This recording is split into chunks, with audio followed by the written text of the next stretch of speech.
skôr než si vyberiete zrkadlo do svojho interiéru, venujte pozornosť 3 kľúčovým veciam. Tým sa vyhnete sklamaniu. Číslo 1. Kvalita povrchu. Nie každé zrkadlo odráža dokonale.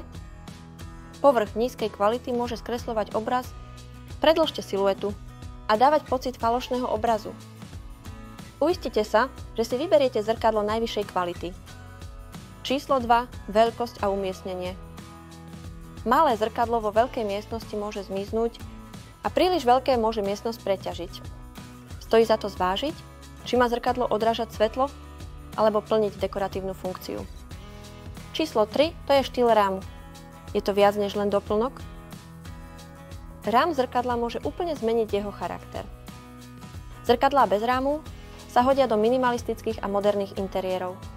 A zrkadlá s rámami ladia s teplými farbami a útulné interiéry. Zrkadlo nie je len funkčným prvkom, ale aj dôležitá súčasť aranžmánu. Už vieš, na čo si dať pozor.